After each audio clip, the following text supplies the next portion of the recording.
Vous écoutez Marilyn Monroe, la célébrité à tout prix, épisode 1, deuxième partie. Je pense que Norma Jean avait besoin de beaucoup d'attention. Gladys Wilson, amie de collège de Norma Jean. J'avais même parfois l'impression qu'elle en rajoutait. C'était un besoin profond dont elle n'arrivait pas à se défaire.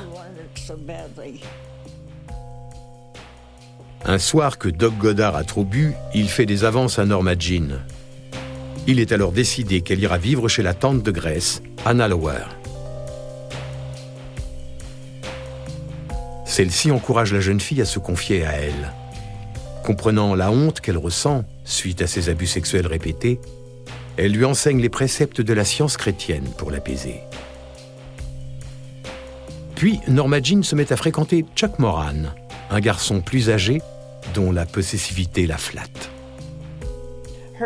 Sa tutrice, Grace Goddard, craignait qu'elle couche avec ce garçon et qu'elle tombe enceinte. Lois Banner, biographe. Il comprenait qu'elle était entrée dans la phase débridée de l'adolescence et pensait qu'elle avait besoin d'une relation stable et solide. La famille Dougherty habitait à côté. Alors ils se sont dit qu'il valait peut-être mieux qu'elle se marie. Du haut de ses 21 ans, Jim Dougherty, tout comme sa sœur, voit Norma Jean encore comme une enfant. Mais leur mère et Grace la persuadent de sortir avec elle, en lui rappelant qu'elle retournera à l'orphelinat s'il ne vient pas la tirer d'affaire. Sa mère n'est pas venue à son premier mariage, mais on y était. Elle voulait que les Bollender soient là. Ils avaient mis des chaises dans le salon et elle a descendu les escaliers. C'était vraiment beau. Elle a pris ma mère et mon père dans ses bras. Elle voulait vraiment qu'ils soient là à son mariage. C'est dire ce qu'ils représentaient à ses yeux.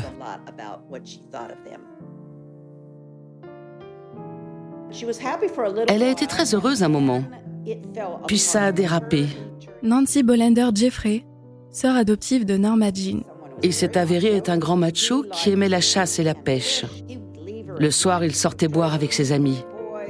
Il ne se comportait pas très bien avec elle.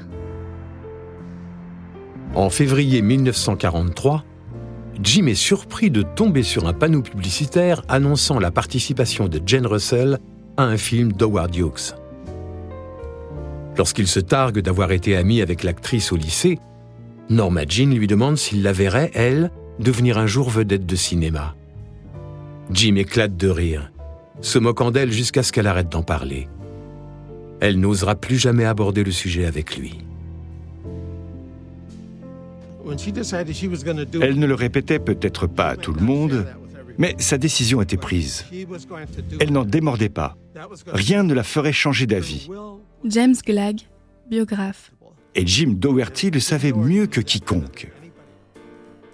Quelques mois après leur premier anniversaire de mariage, Norma Jean panique quand Jim lui annonce qu'il s'est engagé dans la marine marchande. Il est l'une des rares personnes sur lesquelles elle peut compter. Heureusement, elle est finalement autorisée à le rejoindre sur l'île de Catalina, sur laquelle il est basé. Une fois installée sur l'île, Norma Jean lit dans un magazine de fans un article sur Mae West, qui s'entraîne avec des poids pour garder une silhouette galbée. Elle décide de l'imiter. Elle porte des maillots de bain moulants, adopte une démarche plus sensuelle et sourit volontiers aux hommes qui la remarquent. Mais Jim sait que son épouse lui est fidèle et prend plaisir à s'entraîner avec elle. Tous deux passent des jours heureux à Catalina jusqu'en avril 1944, lorsque la Seconde Guerre mondiale oblige Jim à abandonner sa jeune épouse. Elle est au 36e dessous quand il embarque pour le Pacifique Sud. Ce qui lui procurait un certain sentiment de sécurité et de stabilité vole à nouveau en éclats. Roy Turner, archiviste et historien. À chaque fois que Norma Jean accorde sa confiance à son entourage, aux personnes qui s'occupent d'elle, quelque chose survient pour lui montrer qu'elle a eu tort. Et si vous étudiez le reste de sa vie, vous verrez qu'elle s'est toujours méfiée des autres par la suite. Norma Jean emménage avec la famille de Jim, ce qui lui rappelle les mauvais moments passés en famille d'accueil. Mais elle n'a pas abandonné son rêve. Elle s'y accroche même, car les attouchements passés la hantent encore, et sa honte et son manque d'estime l'éloignent des autres. Pour y échapper et tenter sa chance, elle décroche un emploi chez Radioplane, une usine de l'armée dirigée par la star de cinéma britannique Reginald Denny. Peut-être pourra-t-elle convaincre M. Denny de l'aider à percer dans le monde du cinéma. Alors qu'elle met un point d'honneur à être la meilleure employée de l'entreprise, Norma Jean est aux anges le jour où elle remarque un soldat qui photographie les femmes sur la chaîne de montage. Je connaissais David Conover. Il avait l'habitude d'apporter ses clichés à mon laboratoire pour les faire développer. Il était photographe dans l'armée. William Carroll, photographe. L'une de ses missions a été de se rendre à l'usine Radioplane pour photographier ce qu'il construisait, des drones.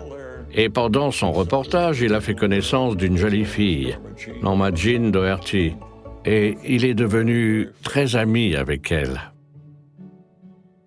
Les résultats de leur première séance photo sont plus qu'encourageants, si bien que Norma Jean se confie à lui. Conover lui conseille de décrocher la couverture de quelques magazines. Selon lui, c'est le meilleur ticket d'entrée vers le monde du cinéma. Il l'a convaincu de prendre 2 semaines de congé pour faire une virée en Californie, pendant laquelle il a pris de nombreuses photos d'elle. Ils sont revenus juste avant que Conover ne doive rejoindre son affectation militaire. Il a donné ses négatifs à un de ses amis, le photographe Potter Hewitt. Potter passe un accord avec Norma Jean. Elle accepte de poser gratuitement pour lui, puis d'être payée si l'un des clichés se vend. Mais les premières photos sont trop sages, poussant Potter à lui proposer de prendre des poses plus suggestives. La Seconde Guerre mondiale a accru la popularité des magazines de pin-up et des spectacles de striptease. Kelly DiNardo, biographe de Lily Saint-Cyr. Poser pour un de ces magazines était considéré à l'époque comme un moyen de remonter le moral des troupes. Potter Hewitt est impressionné par cette Norma Jean qui cherche en permanence à s'améliorer, n'hésitant pas à refaire les clichés les moins réussis. Il lui présente d'autres photographes. Mais un jour, elle reçoit une lettre de son mari à l'étranger. Il lui commande d'oublier ses rêves de mannequinat et de penser plutôt à devenir une bonne épouse. Il lui reproche aussi de déranger sa mère avec tous ces inconnus qui l'appellent en permanence à la maison. C'en est trop. Norma Jean quitte la maison de Doherty et va s'installer chez la seule personne qui croit à son talent, sa tante, Anna Lower. Tante Anna croyait dur comme fer que Norma Jean allait devenir une star. James Glag, biographe. Elle n'avait pas besoin de se donner tant de mal que ça. C'était écrit d'avance. Elle allait percer. C'était en train de se produire. L'un des photographes, apprenant qu'elle a quitté son emploi pour devenir mannequin professionnel, lui indique des annonces émanant d'agences qui offrent des formations. Potter la conduit à l'agence de mannequins Blue Book, établie à l'hôtel Ambassadeur à Hollywood. En admirant les photographies de mannequins que Miss Snively a accrochées dans son bureau, Norma Jean se prend à rêver de faire les défilés haute couture. Mais elle est vite rappelée à la réalité. Elle était trop voluptueuse pour défiler. Qui plus est, elle avait une hyperlaxité des genoux qui la faisait se déhancher quand elle marchait. Plus tard, cette particularité l'a aidée à construire sa célèbre démarche. Élève la plus assidue des cours de formation de Blue Book, Norma Jean surpasse bientôt toutes les autres aspirantes mannequins. Elle est fière de décrocher son premier contrat, posant en passagère du nouvel avion de luxe DC-6 pour un article dans le magazine Douglas Airview. Non seulement elle apparaît sur plusieurs pages de l'article, vantant le confort de l'avion, Mais sa photo revient en dernière de couverture. Mais fin novembre 1945, Norma Jean est confrontée à un dilemme lorsqu'André de Dienesch, photographe réputé, fait savoir qu'il recherche un modèle pour des séances de nus. La jeune femme refuse, jusqu'à ce que Miss Snively précise qu'il vient de réaliser des clichés avec des stars comme Ingrid Bergman ou Shirley Temple. Espérant pouvoir le convaincre de se contenter d'innocentes photos en bikini, Norma Jean accepte le job. Devant ses airs de fille de bonne famille, André a en effet du mal à insister pour qu'elle pose nue. Alors il l'emmène au bord de l'océan, où il va tomber amoureux d'elle. En décembre, André embauche Norma Jean pour un reportage photo de plusieurs semaines dans des paysages de désert et de montagne. Connu pour ses nus artistiques, André répète qu'il n'y a aucune honte à se déshabiller pour une œuvre d'art. Mais Norma Jean est soulagée lorsqu'ils atteignent Darwin Falls, dans la vallée de la mort, où il comptait la photographier nue sous la cascade. Ils se retrouvent face à une chute d'eau ridicule et un panneau qui les met en garde contre la présence de serpents dangereux. De retour sur la route, André tente de la convaincre qu'il n'y a rien de plus naturel que la sexualité. En réponse, Norma Jean cite des passages de son livre de prières. Bien qu'elle refuse toujours de se dévêtir, son talent impressionne André et leur voyage se poursuit. Dans chacune de ces photos, André de Dienesch voyait transparaître sa fraîcheur et sa distinction. Elle utilisait son corps comme aucune autre pin-up ou mannequin, et ça se voyait. C'était clairement son atout à elle. Dès le début, les photographes ont réalisé à quel point elle était photogénique et combien cela reposait sur son sex appeal. Lois Banner, biographe. Même si dans les premières photos, c'est surtout son côté naturel et charmant qui ressort. Elle garde un air de fille de bonne famille, même quand elle se fait plus sexy.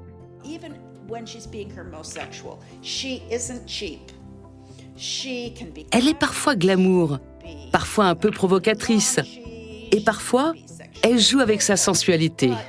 Mais ce n'est jamais vulgaire. Elle garde toujours une certaine classe. Norma Jean apprend que sa mère est sortie de l'asile et se trouve en Oregon. Elle explique à André qu'elle ne l'a pas vue depuis 6 ans. Ils prennent alors la route vers Portland, où Gladys réside dans un hôtel bon marché. Mais, prostrée dans sa chambre miteuse, celle-ci garde le visage enfoui dans ses mains, indifférente à l'attention et aux cadeaux de sa fille. Face à cette mère froide et distante, Norma Jean finit par jeter l'éponge et demande à André de l'emmener loin, le plus loin possible. Ils quittent la ville à bord de leur véhicule, jusqu'à ce qu'une tempête de neige les oblige à partager la dernière chambre disponible d'un vieil hôtel de montagne. Norma Jean, en grand besoin de réconfort, ne résiste plus et s'abandonne à André, ce qu'il méprend pour de l'amour. Leur séjour se transforme en une sorte de lune de miel de 2 jours. Puis la neige s'arrête de tomber, donnant à André un décor parfait pour prendre de magnifiques photos d'elle. Après avoir fait le trajet de retour d'une traite, André s'accorde une pause pour prendre un café et remettre son chèque de salaire à Norma Jean. Il s'arrête au célèbre Schwab's Drugstore à Hollywood, lieu de rencontre des gens du cinéma. Alors qu'elle signe sa décharge, le photographe Raphaël Wolf les aborde et propose à Norma Jean de travailler pour lui. André réalise qu'il vient d'emmener sa nouvelle recrue dans la fosse aux lions. Et en la voyant donner son numéro de téléphone, il comprend que sa carrière compte plus pour elle qu'un époux. Il la raccompagne alors chez elle, en silence, peiné.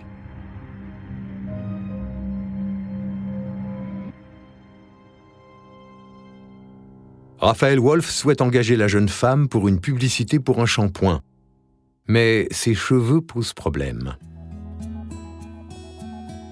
À contre-cœur, après que Raphaël Wolf a accepté de couvrir tous les frais, Norma Jean se soumet aux différentes étapes de sa transformation en blonde.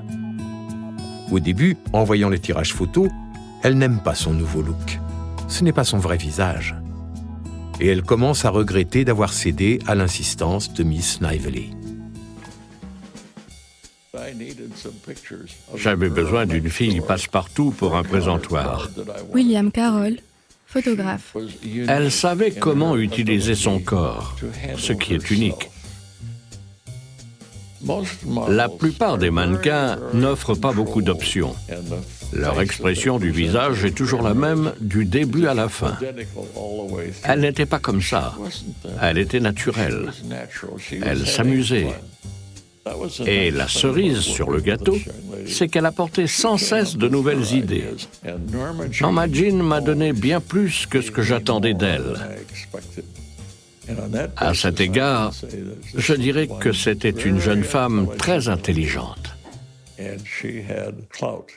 qui savait ce qu'elle voulait.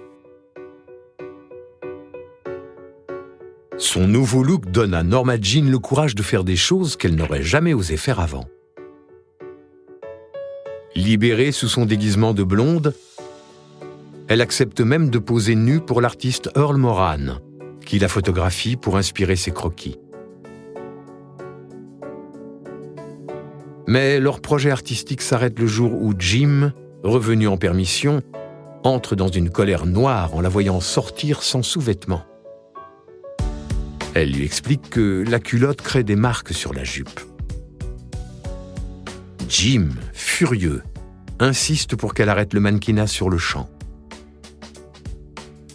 Elle se réfugie en larmes chez Miss Snively et lui confie qu'elle veut devenir actrice de cinéma. Snively l'envoie chez son amie et agent Helen Hensworth, qui connaît bien le milieu, et accepte de la représenter à condition qu'elle divorce de son mari. Une fois le contrat rédigé et signé, Helen Hensworth décroche un rendez-vous pour Norma Jean chez Paramount. Mais les responsables de casting ne croient pas en son potentiel. Ne baissant pas les bras, Hensworth s'arrange pour que la jeune femme fasse des couvertures de magazines afin d'appâter d'autres studios.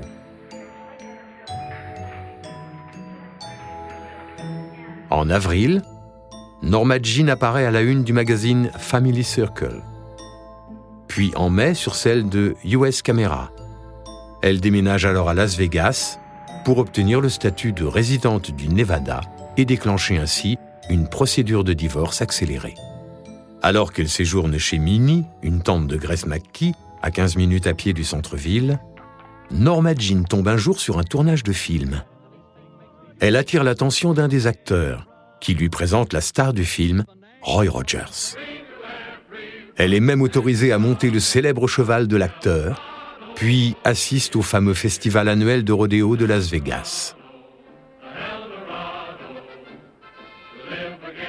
Lorsqu'elle lui annonce qu'elle aimerait être actrice de cinéma, il l'invite à rejoindre l'équipe à l'hôtel Last Frontier pour le dîner.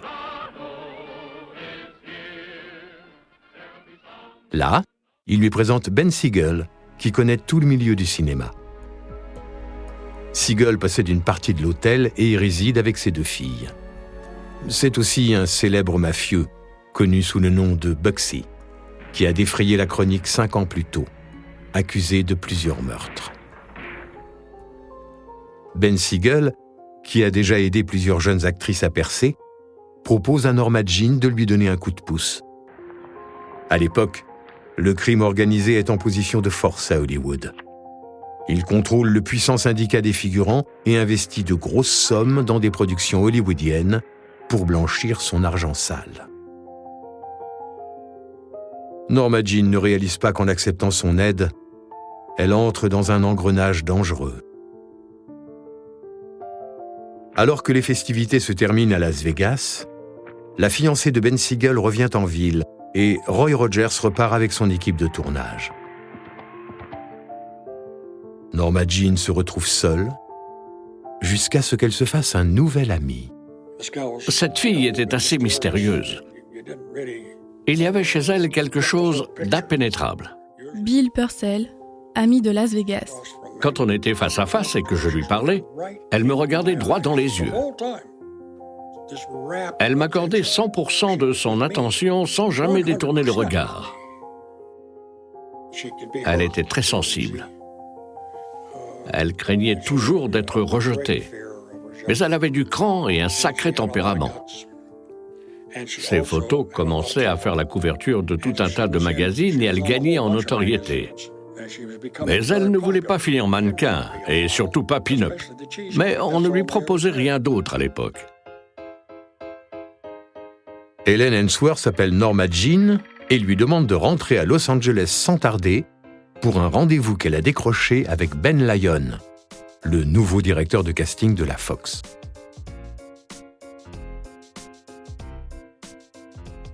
Comme par hasard, ce dernier est un ami de Ben Siegel. Le lendemain, dans son bureau, Ainsworth suggère à Norma Jean de se rendre chez le voisin photographe, le fameux Bernard of Hollywood, afin de faire des clichés exprès pour M. Lyon.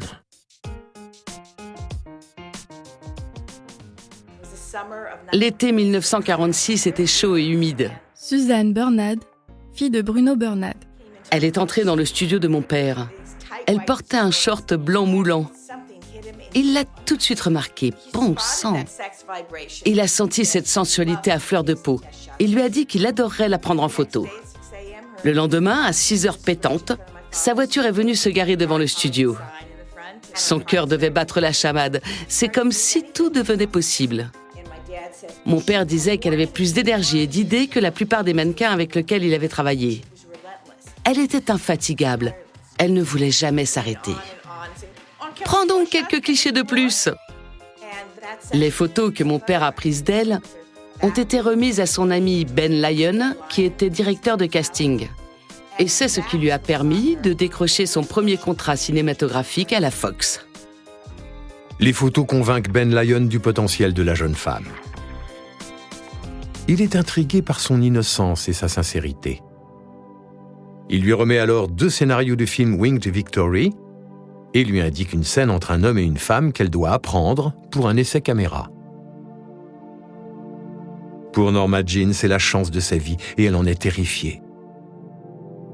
Elle demande à Bill Purcell, resté à Las Vegas, de venir la rejoindre pour l'aider. Elle voulait que je sois à ses côtés et que je l'aide à reprendre confiance en elle, car elle était prise de peur panique. On s'est mis à répéter son texte avec 2 exemplaires du scénario.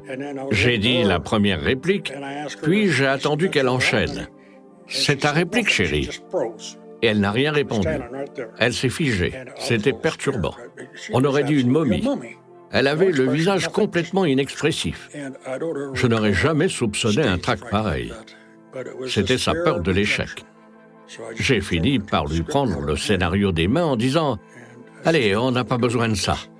Elle allait renoncer, alors je lui ai dit « Tu rêves de devenir actrice de cinéma. Alors la seule chose qui te reste à faire, c'est d'essayer. Allez, ressaisis-toi. » Et j'ai ajouté « Il faut viser la lune et foncer. » Et finalement, c'est exactement ce qu'elle a fait. Quand le grand jour arrive, Norma Jean se rend à la Fox sans savoir que l'essai caméra a été organisé en catimini sur le plateau du dernier film de Betty Grable, l'extravagante Miss Pilgrim, et qu'elle n'est pas censée être là. Elle vient frapper à la loge du maquilleur de Grable, Whitey Snyder, à 5 heures du matin. Elle refuse son aide et se maquille elle-même. Elle sait s'y prendre, mais son maquillage n'est pas du tout adapté à un tournage en Technicolor.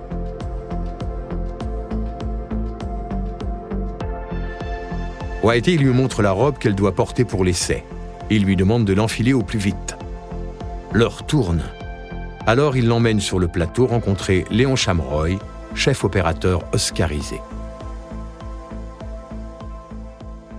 Elle et Whitey se sont dirigés vers lui et avant même d'échanger un mot, il s'est écrié « Whitey, c'est quoi ce truc sur son visage? C'est toi qui as fait ça ?» Norma Jean avoue alors qu'elle a fait son propre maquillage. Chamroy a ajouté « Whitey, ramène-la en bas, démaquille-la et recommence. » Whitey l'a donc ramenée dans la loge et s'est employé à cacher chacune de ses imperfections, mais cette fois-ci pour un tournage en Technicolor. Le peu de confiance qu'elle a se transforme en panique lorsque Whitey la ramène sur le plateau, juste à temps pour faire l'essai, avant l'arrivée imminente de l'équipe de tournage de Grable. Norma Jean est pétrifiée. Elle est affreusement nerveuse. Elle tremble comme une feuille. Elle est incapable de parler. Alors Ben Lyon, qui est derrière la caméra, crie « Moteur !» et la pousse en avant. Il n'y avait plus de temps à perdre. Elle était derrière une porte attendant d'entrer comme il le lui avait demandé. Quand il a crié « Action !», la porte s'est ouverte et elle est apparue, transformée, comme si c'était une toute autre actrice. La tête haute, ne tremblant plus, suivant à la lettre les consignes de Ben Lyon, elle affiche un sourire radieux et retrouve l'assurance de celle qui a répété des extraits de films tant de fois devant son miroir.